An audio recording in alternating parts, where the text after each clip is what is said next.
uma boa noite. Que alegria tê-los aqui. Esta é a nossa última noite. E eu tenho orado para que a voz do Senhor ela tenha falado ao seu coração. Que você esteja animado para viver uma vida muito melhor, muito mais sincera, muito mais dedicada. Hoje é a coroação da semana de oração, pois teremos a nossa reconsagração a Deus. Se você ainda não praticou, não participou do lava-pés, este é o momento, porque terminando o sermão nós já iremos emendar com os emblemas da Santa Ceia, ok? Antes de começar o sermão, uma nota aí, uma nota errada. Durante a semana eu disse uma frase e eu preciso corrigir a citação. A frase dizia de que Deus dá as oportunidades e o sucesso depende do uso que fizermos delas. Eu disse que estava em Patriarcas e Profetas, na verdade é Profetas e Reis, página 486, se você tiver naquela versão original. Quando eu digo original, é aquela mais antiga, aquela grossinha. Se você estiver utilizando algum tablet ou iPhone, esse smartphone, a página vai ser diferente, porque existe um aplicativo, e para aqueles que têm um aplicativo, a página é 247. Por isso que talvez se você buscou pelo aplicativo, você não encontrou a página. Mas se você tem aquela versão, aquele livro um pouco mais antigo, a página é a mesma e apenas corrigindo, o livro é Profetas e Reis. Beleza? Maravilha, povo. Espero que eu só tenha errado isso, que você tenha acertado. Queridos, se você tem a sua Bíblia, eu quero que você, por gentileza, a abra no livro de Lucas. Nós iremos meditar no milagre que Jesus fez. E deste milagre vamos extrair aqui algumas coisas positivas para a nossa vida. Livro de Lucas, capítulo 5. Nós iremos ler do versículo 17 e vamos até o versículo 26. Capítulo 5 do livro de Lucas, versículo 17 até o 26. Em minha Bíblia diz assim: Ora, aconteceu que num daqueles dias, estava ele ensinando, e achava-se ali assentados fariseus e mestres da lei, e vindo de todas as aldeias da Galileia, da Judeia e de Jerusalém, e o poder do Senhor estava com ele para curar. Vieram então uns homens trazendo em um leito um paralítico, e procuravam introduzi-lo e pô-lo diante de Jesus. E não achando por onde introduzi-lo por causa da multidão, subindo ao eirado, o desceram no leito por entre os ladrilhos, para o meio diante de Jesus. E vendo-lhes a fé, Jesus disse ao paralítico: Homem, estão perdoados os teus pecados. E os escribas e fariseus arrazoavam, dizendo: Quem é este que diz blasfêmias? Quem pode perdoar pecados, senão Deus? Jesus, porém, conhecendo-lhe os pensamentos, disse-lhes: Que arrazoais em vosso coração? Qual é mais fácil dizer: Estão perdoados os teus pecados? Ou levanta-te e anda? Mas para que saibais que o Filho do Homem tem sobre a terra autoridade para perdoar pecados, disse ao paralítico: Eu te ordeno, levanta-te, toma o teu leito e vai para a tua casa.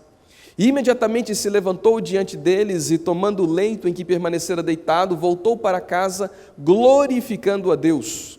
Todos ficaram atônitos, davam glórias a Deus, dizendo: Hoje vimos grandes prodígios entre nós. Queridos, esta história é uma história singular.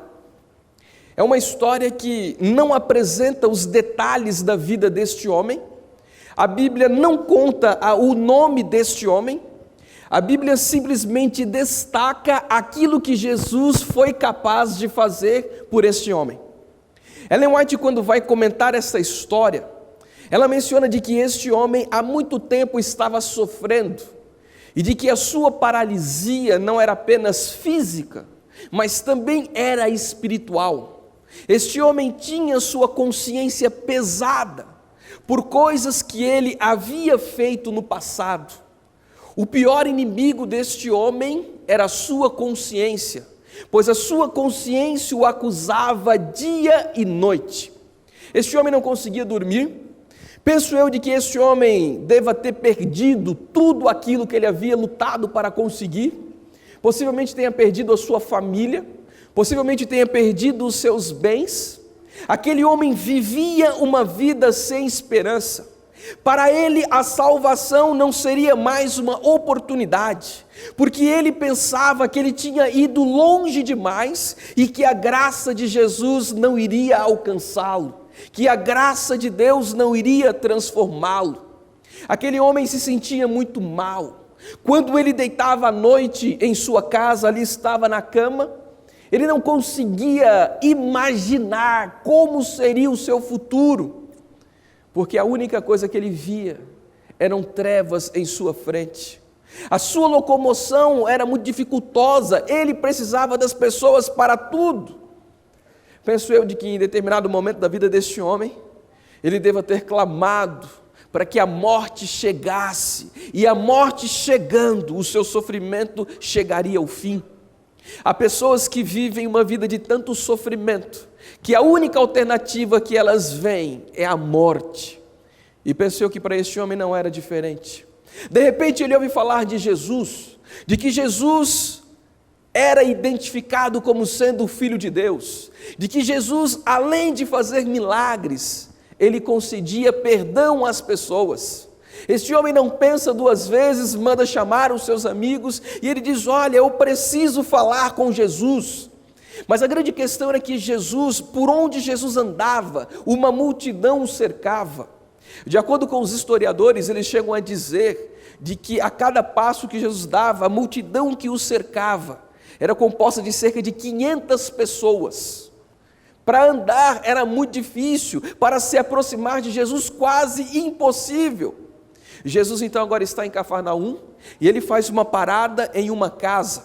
E Jesus está lá dentro ensinando, falando coisas positivas. Os amigos daquele homem se aproximam agora com ele estavam no desejo de poder falar com Jesus, mas a dificuldade era muito grande, havia uma multidão e não tinha como passar entre a multidão. E agora aquele homem começa a pensar: puxa, como é que eu vou fazer para falar com Jesus? Os amigos logo dizem o seguinte: olha, não vai dar certo. Jesus está cheio de pessoas, Jesus está rodeado, não há como falar com ele. Aquele homem pensa: eu não posso perder esta oportunidade, Jesus está aqui e eu preciso sentir este poder. Este homem não desiste, ele pensa de um jeito, pensa de outro, de repente alguém tem uma ideia, e disseram o seguinte: olha só, a casa não é minha, mas eu sei como é que a gente pode entrar. Vamos tentar fazer uma volta aqui, a gente vai pelo telhado, nós vamos destelhar a casa e você desce lá por cima. O homem disse: olha, para poder ver Jesus e falar com ele, qualquer sacrifício vale. Queridos, pense na cena. Jesus está lá ensinando, ele está falando, de repente começa a cair alguns pós na cabeça de Jesus e daqueles que lá estavam, e de repente as telhas estavam sendo tiradas, e quando todos começam a olhar para o alto, um homem é descido numa maca. Penso eu que o dono da casa não deve ter nem acreditado. Fala: mas você está maluco, como é que você faz um negócio desse? Queridos, aquele homem queria ver Jesus, e para ver Jesus, para falar com Jesus, ele sabia que qualquer milagre valeria a pena, ele sabia que qualquer esforço, ele sabia de que qualquer coisa que ele pudesse fazer valeria a pena, ele não iria medir esforços. Então ele é descido. Quando ele desce, ele mal olha para Jesus e Jesus já dá a sentença. Jesus olha para ele e diz assim: filho, os teus pecados estão perdoados. Tudo que aquele homem queria ouvir era isto. Aquele homem não conseguia mais andar. Muitos julgavam de que o seu grande problema era a enfermidade física, mas o que o estava consumindo era a doença espiritual. Aquele homem, quando ouve as palavras de Jesus, dizendo de que os seus pecados estavam perdoados, era como se tirasse de seus ombros um peso muito grande. Aquele homem, ele sente um alívio, aquele homem sente uma tranquilidade, aquele homem esboça um sorriso, aquele homem se alegra. Resultado do perdão foi que aquele homem agora pôde levantar, pôde caminhar e seguir a sua vida. Queridos, o que esta história nos ensina? Há muitas pessoas que estão sofrendo de males físicos, mas o seu grande problema não é uma doença física, o seu grande problema é uma doença espiritual. Tudo que você precisa para seguir na sua vida é a certeza do perdão de Deus. Há pessoas que estão carregando alguns fardos de anos. Há pessoas que estão há muitos anos na igreja e não conseguem se perdoar por uma besteira que fizeram no passado. Queridos, eu quero te dizer nesta noite que o Deus que você serve é o Deus capaz de oferecer a você qualquer perdão. Deus é capaz de apagar as suas iniquidades e reescrever a sua história. Deus é capaz de dar uma nova chance, independente do que aconteceu no passado, e dar para você então agora uma nova oportunidade de viver. Mas talvez ao ouvir isso, você comece então a ligar com as coisas que foram ditas durante a semana, e então você talvez possa se questionar e dizer: pastor, mas durante a semana o senhor não disse de que aquilo que nós fizemos, as consequências elas vão ficar? Queridos, as consequências elas sempre ficarão, independente das nossas escolhas. Deus oferece o perdão, e talvez eu e você teremos que sofrer a vida toda por coisas que erramos no passado. Mas o principal nós temos, a certeza da vida eterna. É isso que eu e você precisamos. A verdade é, queridos, que não há ninguém aqui, nem você nem eu, que possa levantar a mão e dizer assim: ó, nós nunca cometemos uma burrada no passado. Todos nós, sem exceção, temos algo que nós não gostamos de nos lembrar. Todos nós já erramos, todos nós já demos cabeçadas, todos nós já fizemos algumas coisas que nós temos vergonha. Mas, queridos, nós não podemos lidar mais com o passado. O que passou, de fato, passou. Agora eu tenho que me concentrar no futuro. O que não é justo é eu viver o presente pensando no passado. Seja num casamento errado, seja na destruição de uma amizade, seja numa profissão que você escolheu mal, seja numa briga que você entrou, seja em palavras ditas no momento errado. Há muitas coisas que a gente tenta refazer. Algumas até seriam possíveis, outras não. Eu lamento. Há coisas que você fez no passado que nunca mais serão mexidas. Não tem como voltar atrás, gente. Já aconteceu. Só que o inimigo ele quer que você se concentre apenas no passado.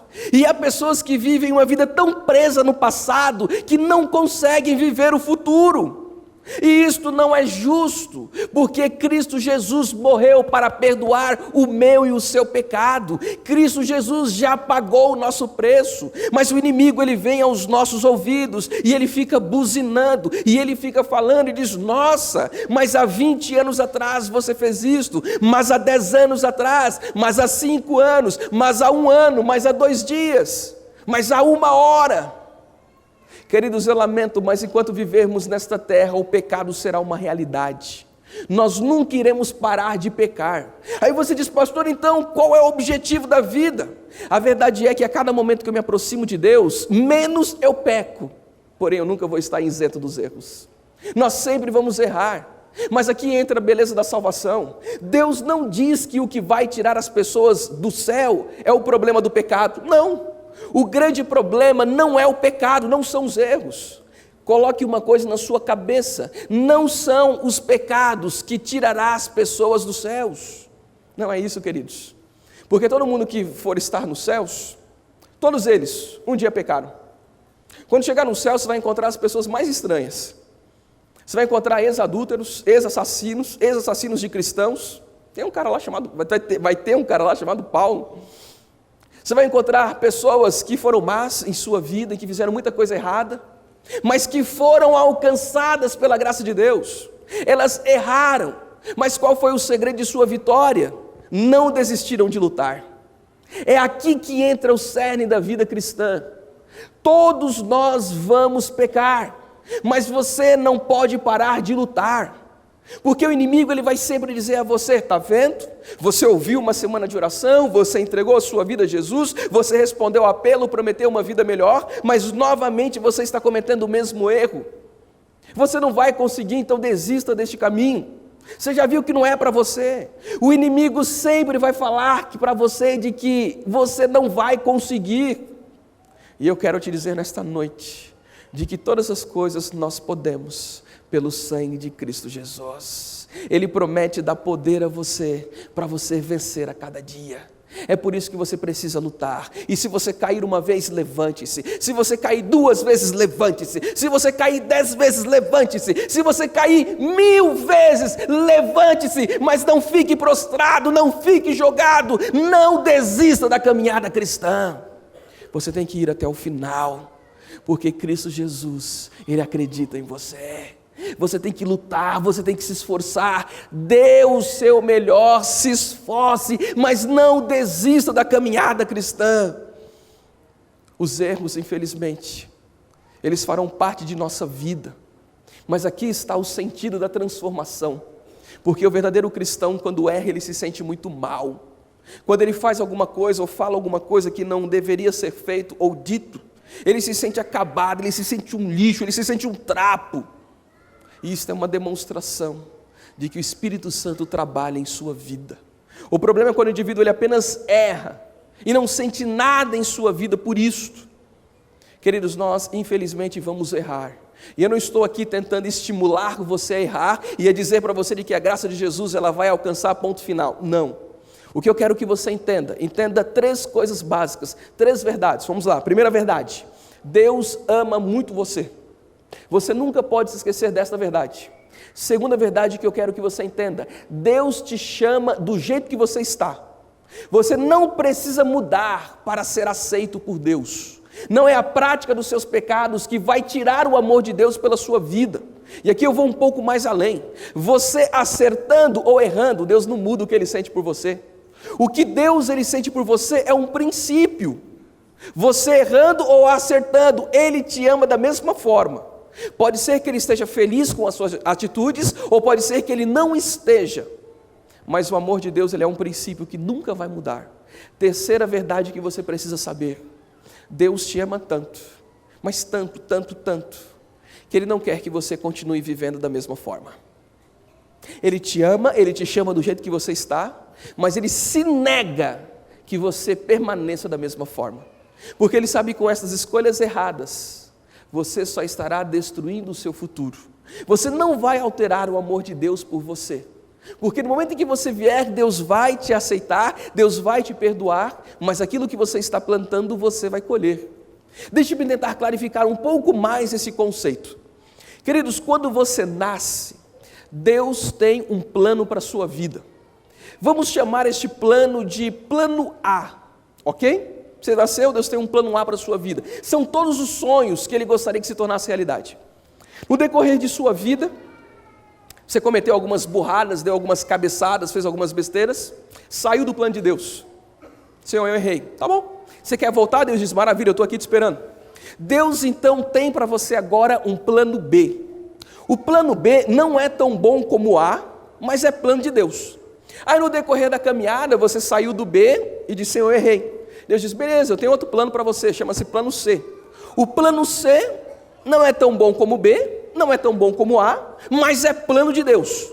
Tá bom, você errou de novo? Ele disse: eu errei, estou voltando. Deus: beleza, maravilha, que bom que você voltou. Eu tenho para a sua vida um plano D. O plano D não é tão bom como o C, tão bom como o B ou como o A, mas ainda é plano de Deus. Aí você errou de novo, deu outra cabeçada. Deus ele diz: olha, eu tenho outro plano para você, chama-se plano E. Não é tão bom como o D, não é tão bom como o C, não é tão bom como o B ou como o A, mas ainda é plano de Deus. Você deu outra cabeçada. Pense num sujeito que só dá cabeçada, eu e você. Aí Deus diz: volta, não desiste não, volta não, ainda tem um plano F para você. O plano F tem, não é tão bom como E, como D, como C, como B ou como A, mas ainda é plano de Deus. Aí você deu outra cabeçada, eu vou até a letra Z, tá bom? Vou até a letra Z para ver se você entende o cerne. Entenderam o que eu estou tentando dizer? Independente de onde você for, Deus ainda tem um plano para você. Quanto mais longe que você for, mais longe você fica do plano original. E cada vez que você sai daquele plano original, você vai perdendo algumas coisas. Mas Deus não abandona você e Ele promete ainda te dar alguma coisa. É por isso que a sua vida ainda não chegou no fim do túnel. É por isso que a sua vida ainda não acabou. Nenhum de nós estamos no plano A, porque todos nós erramos. De repente o alfabeto de Deus nessa sequência tenha muito mais do que 20, 22, 24 letras e vai embora. Mas a verdade é que, dependendo das suas quedas, Deus ainda tem um plano para você. Independente do que você fez, Deus ainda te chama. Independente dos seus erros, Ele ainda te ama. Independente da vida que você vive, Ele ainda sonha que a sua vida pode ser melhor. É por isso, queridos, que Deus ele tem tentado simplificar as coisas. A Santa Ceia é uma metáfora da salvação. Para Deus, nada disso teria sentido. Mas Ele fez somente para que eu e você pudéssemos entender de que quando eu e você praticamos a ceia, comendo o pão que representa o corpo de Jesus e bebendo o suco de uva que representa o seu sangue, é para que eu e você entendamos de que a minha salvação não depende de mim e nem de você, depende de Deus. Deus assumiu a responsabilidade pelos nossos atos e pagou o preço. Eu não sei se você consegue digerir esta informação, mas Deus chamou a responsabilidade para si. E Ele disse: filho, a maior consequência do pecado chama-se morte eterna. Eu pago a consequência final. Talvez vai ter alguns resquícios que vai ser contigo, mas o principal quem paga sou eu. Mas o que eu quero é que você tenha direito de viver eternamente. Queridos, as coisas de Deus são simples. Ao participar da ceia, nós estamos dizendo: Senhor Deus, nós somos pecadores, mas o sangue de Jesus nos dá direito à vida eterna. É por isso, queridos, que mesmo sendo pecadores, o indivíduo está todo errado, todo torto, todo sujo, mas Deus, quando olha dos céus, Ele vê apenas um grupo de santos, Ele vê apenas um grupo de justos, mesmo sendo pecadores, e isso chama-se justificação pela fé, porque o indivíduo ele se aproxima de Cristo Jesus, pede perdão pelo seu pecado, e ele segue justificado. Aí alguém levanta a mão e diz: pastor, mas tem que abandonar. Queridos, essa questão de abandonar, ela é muito interessante, porque quando nós falamos de coisas grandes, fica muito mais fácil lidarmos, mas a verdade é que boa parte dos nossos pecados são reincidências. Você mente, pede perdão, amanhã mente de novo. Quando a gente fala que tem que abandonar, a gente só pensa em adultério, matar, roubar, a gente só pensa nessas três coisas, mas vamos pensar em coisas que aparentemente é menor. Eu me lembro que, como eu cresci num rebanho adventista, eu imaginava o seguinte: eu pedi perdão para Deus sobre algo que eu fiz, beleza, Deus me perdoou. Se eu voltasse a fazer, Ele anularia o perdão anterior. E na verdade não é assim. Quando você volta a fazer a mesma coisa que foi feita no passado, você diz: Senhor, eu errei de novo. Ele diz: de novo? Mas eu não me lembro da outra vez que você errou. Se você já pediu perdão, Ele já zerou a conta e você começa a sua nova contagem. Queridos, eu não quero que você saia daqui hoje estimulado a pecar, por favor, não é este o meu objetivo. Mas eu quero que você entenda de que o perdão de Deus está disposto a você. O que eu quero que você entenda é que Cristo Jesus, Ele quer aliviar o seu peso. O que eu quero que você entenda é que, independente das suas besteiras, independente das suas burradas, independente das suas cabeçadas, independente do que você fez e por onde você andou, Cristo Jesus te oferece o perdão e diz: ei, está disposto a andar comigo novamente? Está disposto a continuar nos meus caminhos? Porque se você estiver disposto, eu estou disposto. Se você quiser, eu quero. E se você precisar de mim, aqui eu estou. Quer melhorar? Quero. Então o meu poder vai sobre você. E aí vem o Espírito de Deus, repousa sobre nós e nos dá poder para viver uma vida melhor. Mas tudo começa com um perdão. É por isso que nesta noite eu quero que você participe da ceia. Porque quando você participa da ceia, todos os seus pecados são perdoados. Tudo o que você fez até agora, Deus apaga e o seu livro começa zerado. Zerado. Ele diz: pastor, eu não acredito. Sim, a Santa Ceia é um rebatismo para mim e um rebatismo para você, porque todos nós precisamos de um rebatismo, e a ceia é um rebatismo. Quando alguém se nega a participar da ceia, está dizendo o seguinte: Senhor, se eu tivesse uma segunda chance, eu não me batizaria de novo. Por isso é inaceitável que um membro da igreja não participe da ceia. É inaceitável, porque é uma cerimônia de perdão, é uma cerimônia que eu estou recomeçando a minha vida com Deus. Você gostaria de recomeçar a sua vida com Deus? Deus está te dando esta oportunidade hoje. Se você precisa de perdão, você veio ao lugar certo. Se você, como eu, precisa de uma segunda chance, ou terceira, ou quarta, ou quinta, ou o que seja, Deus está te dando. E eu tenho certeza que a sua vida será transformada pelo poder de Deus. Nós iremos neste momento ouvir uma mensagem musical. Enquanto você ouve esta música, é o momento de você abrir o seu coração a Deus, entrar no clima da Santa Ceia. Se você tiver que confessar algum pecado ao Senhor, confesse. Se você tiver que falar alguma coisa para alguém, algo que está dentro do seu coração e que tem atrapalhado você seguir a vida cristã, você está em inimizade com alguém, resolva isto. A única coisa que você não pode é deixar de receber o perdão de Deus nesta noite, porque Ele promete abundar sobre você. Afinal, a Bíblia diz: onde abundou o pecado, superabundou a graça. A graça de Deus é muito maior do que os nossos erros. A graça de Deus é tudo o que precisamos para seguir avante. Então siga e seja um vencedor por Cristo Jesus. Amém. Amém.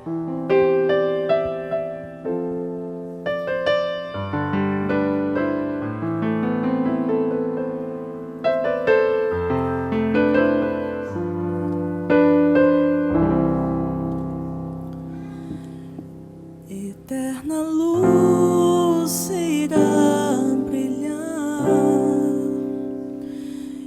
iluminando um novo lar, e cada um irá sentir um manancial deste lugar.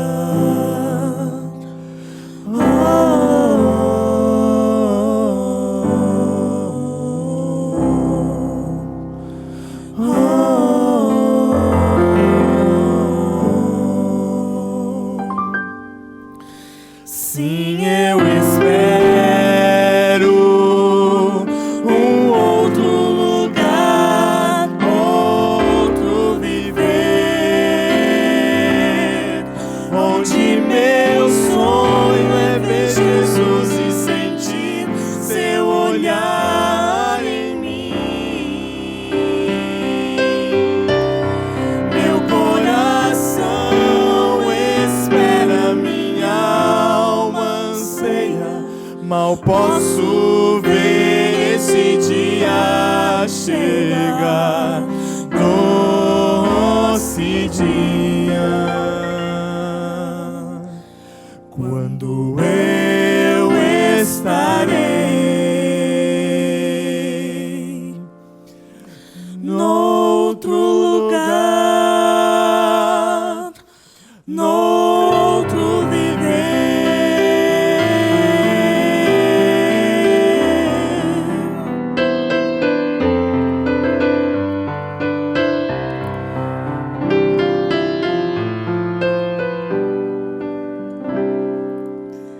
Confio em Cristo, em seu poder, no seu Espírito de amor. Que gozo eterno ali terei, na glória infinda do meu Rei.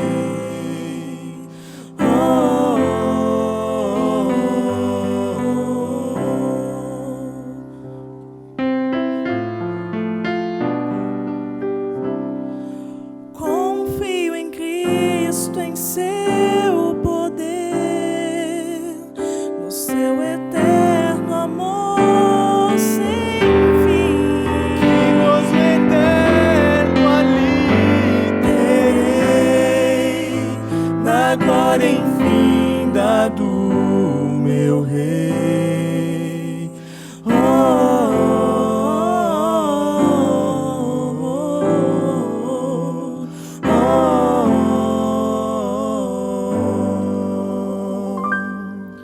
Sim, eu espero um outro lugar, outro viver, onde meu sonho é ver Jesus e sentir seu olhar em mim.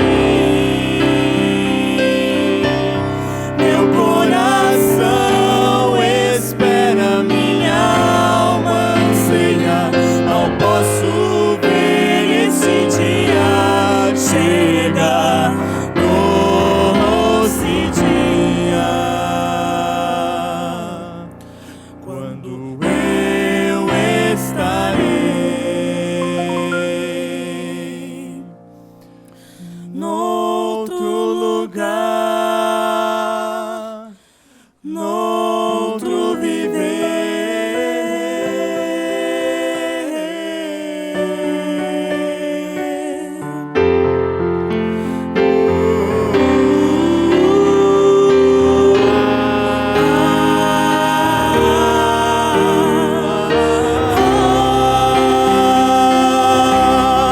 Sim, eu espero outro lugar, outro viver, onde meu sonho é ver Jesus e sentir o seu olhar em mim. Meu coração espera, minha alma anseia, mal posso ver esse dia chegar. Doce dia. Quando eu